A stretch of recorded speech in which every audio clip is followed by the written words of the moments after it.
Hello dear student, আশা করি ভালো আছো।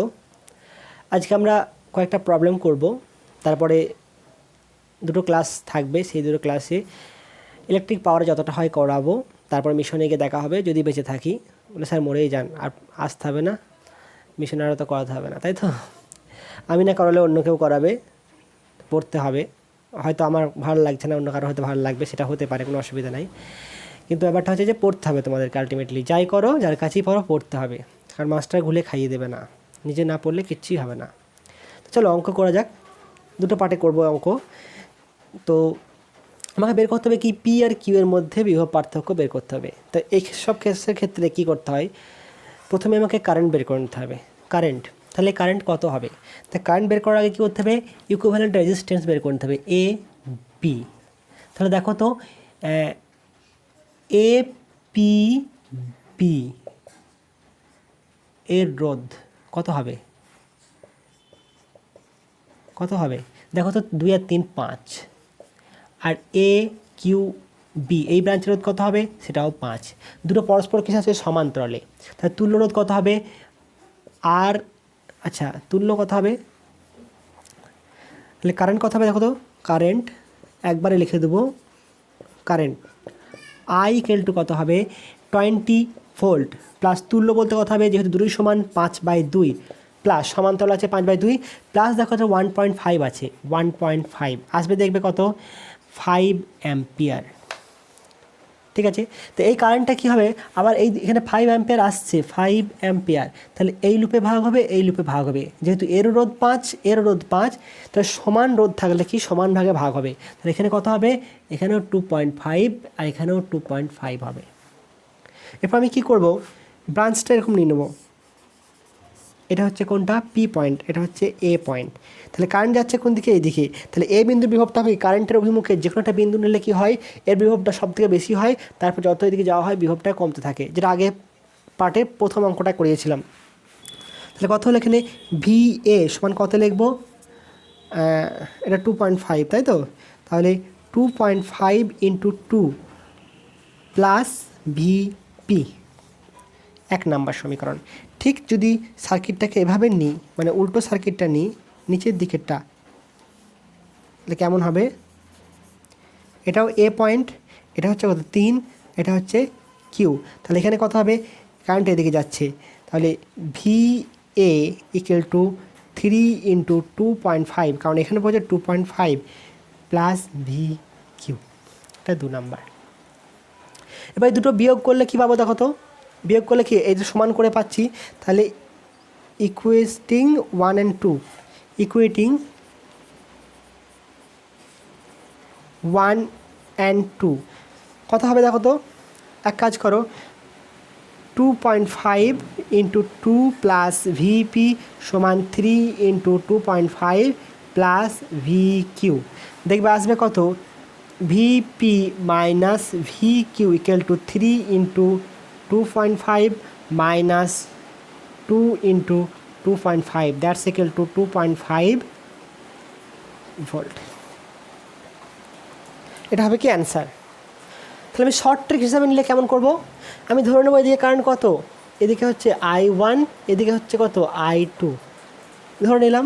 তাহলে এখানে বসিয়ে দাও, এখানে হচ্ছে কত? 3-এর দিকে I2 আর এখানে কত হচ্ছে? I1। তাহলে শর্ট ট্রিক্স কত হলো? শর্ট ট্রিক্স যদি লিখি, শর্ট ট্রিক্স টিএম কত হলো?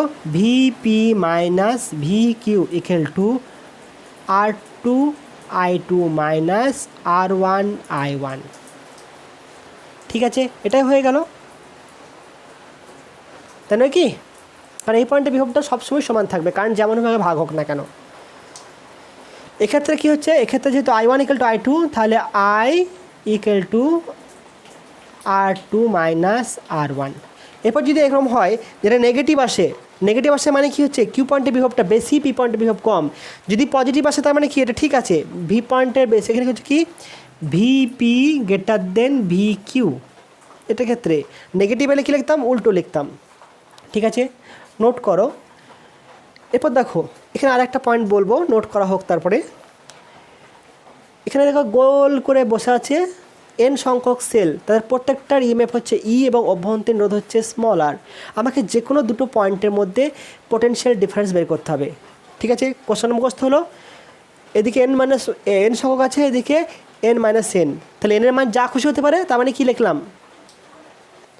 কারেন্টটা খুব ফ্লাকচুয়েট করছে, তাহলে এনের মান যা খুশি তাই হতে পারে বললাম। তাহলে অ্যান্সার কত হবে, জিরো সবসময় মনে রাখবে, অ্যান্সারটাকে মনে রাখবে জিরো। দেখো আমি এটা সিম্পলিফাই করছি অন্যভাবে, ইকুইভ্যালেন্ট ইএমএফের ফর্মুলাটা নিশ্চয়ই মনে আছে, ওই ফর্মুলাটা কাজে লাগাচ্ছি। তাহলে আমি এই দিক আর এই দিক মানে কি, এই ব্রাঞ্চ আর এই ব্রাঞ্চ পরস্পর কিসে আছে, সমান্তরাল আছে। তাহলে আমি সার্কিটটাকে এভাবে আঁকছি, এটা এ পয়েন্ট আর এটা বি পয়েন্ট। দেখো এ পয়েন্ট থেকে এখানে কী হয়েছে, এটা প্লাস, আমি এই পয়েন্টটা প্রথমে নিচ্ছি, প্লাস দিয়ে শুরু হয়েছে, তাহলে এখানে প্লাস দিয়ে শুরু হলো,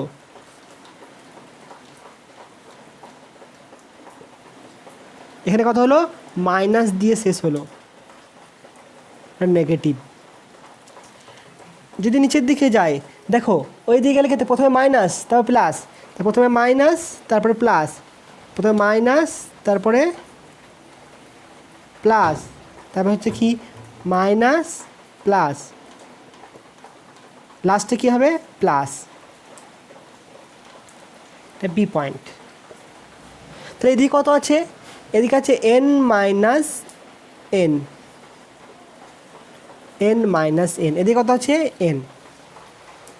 তাহলে এটাকে আমি রোধকে আর ইএমএফকে নিয়ে যদি করা হয় তাহলে কেমন আসছে, এখানে দেখো তো আমি একটা সিঙ্গেল নিচ্ছি, মাইনাস দিয়ে শুরু হয়েছে, তাহলে এটা হচ্ছে কত এরকম হলো, এটা কেমন হলো এরকম হলো। এর ইএমএফ কত হবে, কত সংখ্যক আছে, এন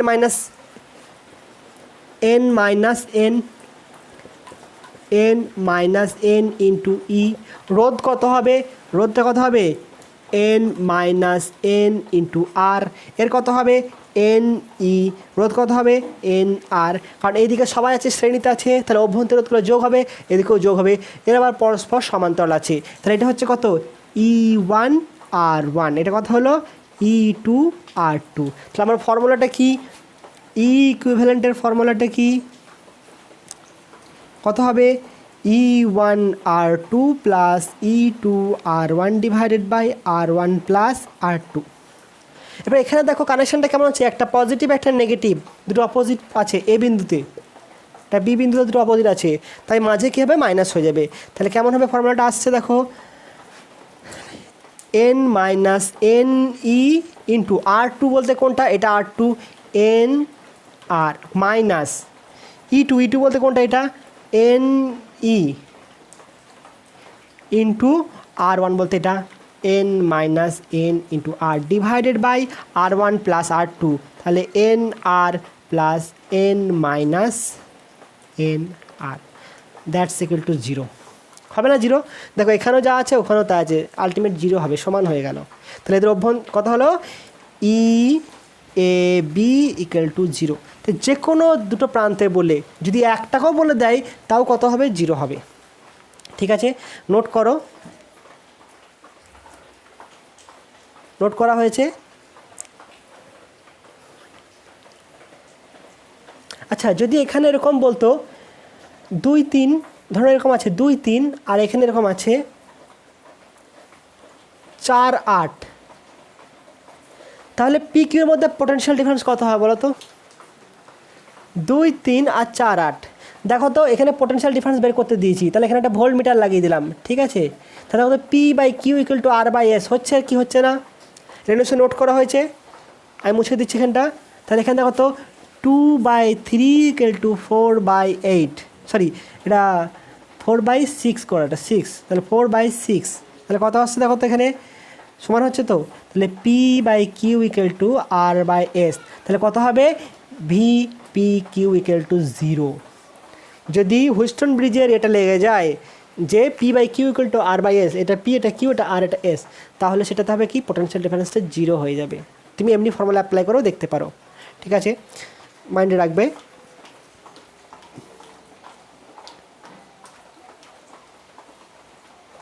এরপর দেখো দুটো কোশ্চেন, এই দুটোতে এই পার্টটা শেষ, এরপর নেক্সট পার্টে আসবে আবার অঙ্ক। আজ কী করবো সেটা, বৃষ্টি হচ্ছে, প্রবলেম হচ্ছে খুবই। মিটার ব্রিজের কোন অবস্থানে মানে নিষ্পন্দ বিন্দুর অবস্থানটা কোথায় হলে আনুপাতিক ত্রুটি সর্বাধিক হবে, সেটা হচ্ছে কত অ্যান্সার 50 সেন্টিমিটারে। আর কি হয় সাধারণত আর এর মানটা কেমনভাবে চুজ করা হয় যাতে নিষ্পন্দ বিন্দুর অবস্থান 40 থেকে 60 বা 45 থেকে 55-এর মধ্যে আসে, যদি এর মধ্যে আসে তাহলে ত্রুটিটা কম হয়। আরেকটা অঙ্ক আছে কি এইটা স্টার আছে, স্টারের কী হবে যে এ আর বি বিন্দুর মধ্যে আমাকে তুল্য রোধ নির্ণয় করতে হবে। এখানে হচ্ছে কি প্রত্যেকটা রোধ বলে দেওয়া আছে, যদি বাহুগুলোর রোধ বলে দিত যে এই বাহুটার রোধ হচ্ছে আর, বাহু অনুপাতে যদি রোধ হতো তাহলে দেখো এইগুলো সব এটার এটার এটার এটার এটার এটার সবারই রোধ সমান হতো, খালি এই পয়েন্ট এই তারগুলোর রোধটা কী হতো আলাদা হতো, কারণ এই তারগুলোর দৈর্ঘ্য হচ্ছে কি সমান নয়। তখন আমাকে এখানে এই অ্যাঙ্গেলটা বলে দিবে, সেই অ্যাঙ্গেল থেকে আমাকে এই রোধটা বের করে নিতে হবে, মানে দৈর্ঘ্য যেমন হবে রোধ সেরকম হবে। তো আমাকে এখন এটা বলে দিয়েছে, আমার ওটা ভাবার দরকার নাই, আগে এটা করাই তারপর এটা করাচ্ছি। তো দেখো এখানে কি আছে এ পয়েন্ট এটা বি পয়েন্ট, তাহলে এটা দেখো আর আছে, তার সাথে কি আছে এই দুটো পরস্পর সমান্তরালে যুক্ত আছে, তাহলে আমি এরকম লিখছি, এটা এ বি পয়েন্টকে এইভাবে নিই, এ পয়েন্ট এদিকে বি পয়েন্ট, তাহলে প্রথমে কি আছে এরকম করে আর হলো, তারপর দেখো এটা সমান্তরাল আছে আর একটা আর আছে, তার সমান্তরালে কেমন আছে এরকম আছে, তারপর আবার কি আছে আবার একটা আর আছে,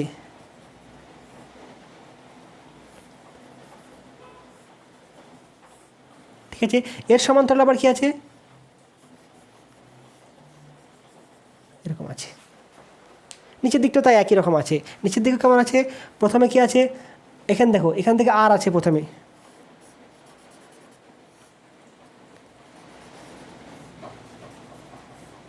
ঠিক আছে, এবার দেখো তারপরে হচ্ছে কত আর এরতে,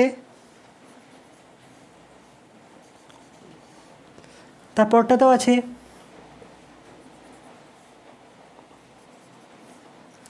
তাহলে দেখো তো এটা আর টু আর হলো, টু আরের সাথে আর কিস আছে শ্রেণী সমান্তরাল আছে, তাহলে টু আর গণিত r divided by two r plus r মানে কত হচ্ছে 2/3 আর, তাহলে এটার কত হবে 2/3 আর, এটার কত হবে 2/3 আর, ঠিক সিমিলারলি এটাও হবে। তাহলে আমার কত আর 2/3 আর কিসে আছে শ্রেণীতে আছে, তাহলে আর প্লাস 2/3 আর প্লাস 2/3 আর, তাহলে কত আসছে আর প্লাস 4/3 আর মানে 7r/3, তাহলে কি হলো এইদিকে হলো কত 7r/3, ঠিক অনুরূপে নিচের দিকে কত হবে 7r/3, দুটো আবার কি সমান পরস্পর কিছু আছে সমান্তরাল আছে, তাহলে কত হবে আর ইকুইভ্যালেন্ট কত হবে 7/3 গণিত 2r মানে 7/6r, সমান হলে কি হয় বাই 2 করে দিতে হয়, বোঝা গেছে। এবার আমরা এটা যাব, দেখো ওরা নোট করে নেবে, আমরা জানি কত এস ইকুয়াল টু কত হয়, একটা হয় 100 minus L divided by L into R, এই আর এর মানটাকে চুজ করতে হয় এমনভাবে যাতে 50 বা 40 থেকে 50-এর মধ্যে 60-এর মধ্যে নিষ্পন্দ বিন্দুর অবস্থান আছে। আরেকটা ফর্মুলা আছে কি এস ইকুয়াল টু দেখবে L divided by 100 minus L into R, যেটা হচ্ছে কি এসের অবস্থানটা বাম ফাঁকে না ডান ফাঁকে, এটা হচ্ছে কি বাম ফাঁকে যদি এস থাকে তাহলে এই ফর্মুলাটা, যদি এই কোশ্চেনটা দেয় আমি এই ফর্মুলাটা নিয়েই আমি করব সমাধান, ঠিক আছে। তাহলে কোনটাকে নেব, আমরা জানি ঘোড়ার ডিম, তাই তো, আমরা জানি S equal to L divided by 100 minus L into R, এখানে কী বলা হচ্ছে আনুপাতিক ত্রুটি, তার মানে কি ডিএস বাই এস এটা সর্বনিম্ন, এটা বের করতে হবে। তাহলে এটা ফর্মুলা কি আনুপাতিক ত্রুটি বের করে লগ নিতে হয়, কত হবে তাহলে L N S equal to L N L minus L N 100 minus L into plus L N R, যদি অবকল করা হয় অবকলন তাহলে কত হবে ডিএস বাই এস এখানে কত আসবে 1/l মাইনাস 1/100 মাইনাস এল, ঠিক আছে। এবার যেহেতু এটা মাইনাস আছে কত আসবে প্লাস হয়ে যাবে, হবে কি না, প্লাস কত হবে 0, কারণ কি আরটা হচ্ছে ধ্রুবক। তো যাই হোক না কেন এখানে প্লাস মাইনাস যাই আসুক না কেন, এখানে প্লাস মাইনাস যাই আসুক না কেন, যখন আনুপাতিক ত্রুটি লিখব, আনুপাতিক ত্রুটি এখানে কি আসবে, সরি এটা ভুল হয়েছে, এটা ডিএল হতো, এটাকে করব ডিএল করব, ঠিক আছে, এটা প্লাস হয়ে যাবে। তখন আমি কি করব, যে dS by S equal to dL by L plus dL by 100 minus L. এটা প্লাস মাইনাস যাই থাক লগ নেওয়ার পরে অবকল করে, আনুপাতিক ত্রুটি সবসময় কী হবে প্লাস, আমি এই জন্য এখানে মাইনাস রেখেছি। তাহলে এটা মান কত আসছে দেখো তো, এটাকে একটু সিম্পলিফাই করে নিই, কত আসছে এল ইন্টু 100 মাইনাস এল, কত হবে এটা DL 100 minus L into sorry plus L DL. তাহলে আমাকে চেয়েছে কি আনুপাতিক ত্রুটি সর্বনিম্ন হবে কখন। তাহলে আনুপাতিক ত্রুটি সর্বনিম্ন কখন হবে, যদি এটাই হচ্ছে যে আনুপাতিক ত্রুটি ডিএস বাই এস, এটা হচ্ছে আনুপাতিক ত্রুটি, তাহলে এই মানটা যখন ম্যাক্সিমাম হবে, সর্বোচ্চ, অর্থাৎ কী হবে আনুপাতিক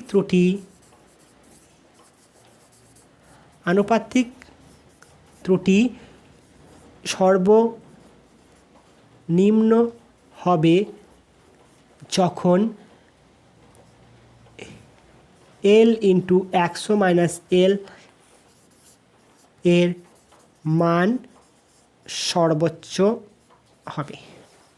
তো সর্বোচ্চ বের করার নিয়ম কি, ডিফারেন্সিয়েট করতে হবে, ইকুয়াল টু 0, এটা নোট করা হয়েছে নিশ্চয়ই, ওটা নোট করে নাও, নোট করা হয়েছে, চলো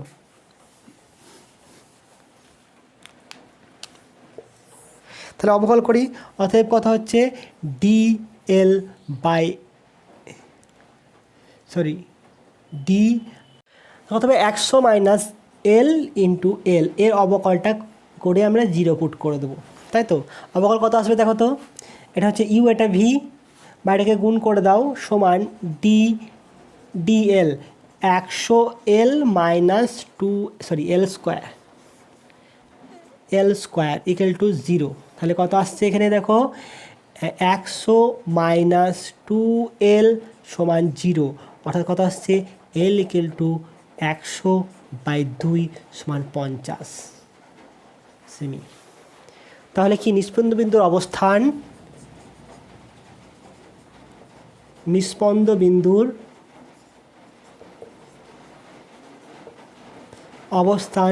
50 সেমিতে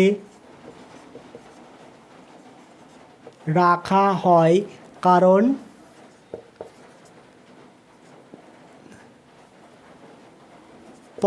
সেমিতে আনুপাতিক ত্রুটি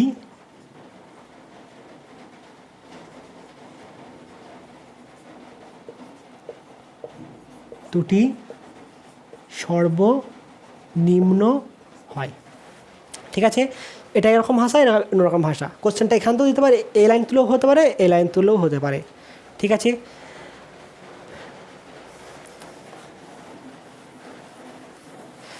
যখন মিটার ব্রিজে এক্সপেরিমেন্ট করা হয়, ঠিক আছে, এটা হচ্ছে কত আর, এটা হচ্ছে এস,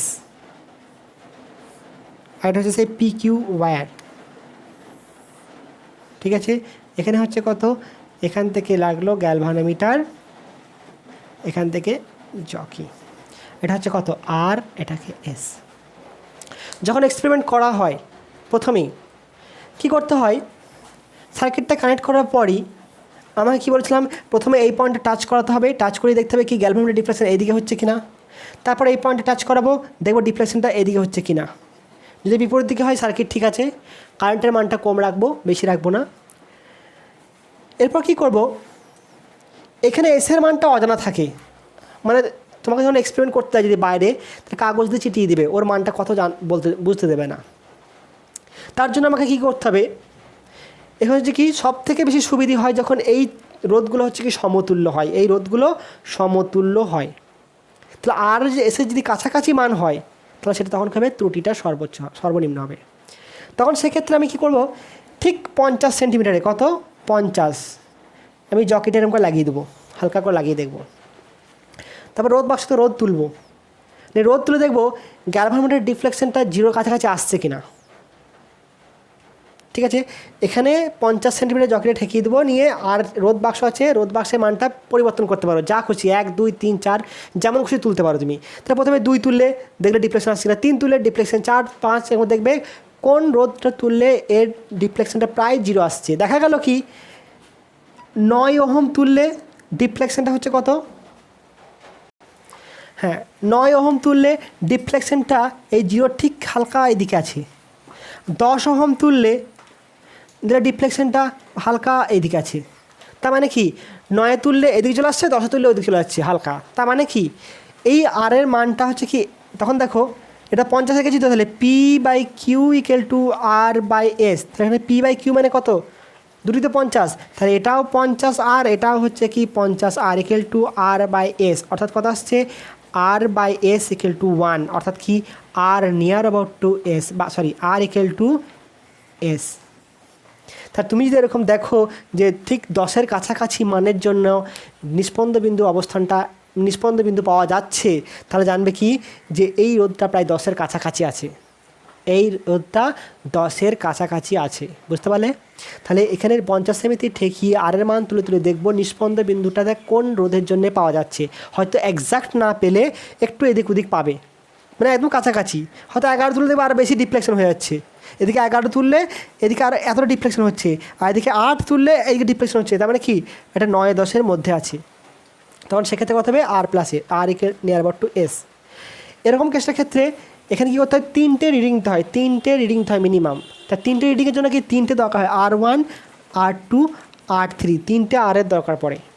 হ্যাঁ 3টে R এর মান কেমন চুজ করবে, আমি এখানে কথা দেখলাম যে 10-এর কাছাকাছি হচ্ছে কত S এর মান, তখন আমি নেব কেমন R1-এর মান 8 নিতে পারি, R2-র মান হচ্ছে কি 9 নিতে পারি, এটার মান কত 10 নিতে পারি, বা এটা নিতে পারি কত ম্যাক্সিমাম নিলে কথা বলবো এটাকে 9, এটাকে 10, এটাকে 11, এটাকে 7, এটাকে 9, এটাকে 11, এরকম নিতে পারি। মানে হবে কি 10-এর খুব কাছাকাছি যেন হয়, তাহলেই দেখবে নিস্পন্দ বিন্দুর অবস্থান 40 থেকে 60-এর মধ্যে আসবে। তবে যদি এই মানটা চুজ করো 9 10 11 বা 8 9 10, এই মানটা চুজ করলে প্রায় এটা দেবে 45 থেকে 55-এর মধ্যে রিডিংটা পেয়ে যাবে। তো যত 50 সেন্টিমিটারের কাছাকাছি রিডিং পাবে তত বেশি সুবিধা হবে। বোঝা গেছে? ভালো থাকবে আজকের পার্টের জন্য। নেক্সট পার্টে আবার আসছি। জ্বালানোর জন্য নোট করে নাও।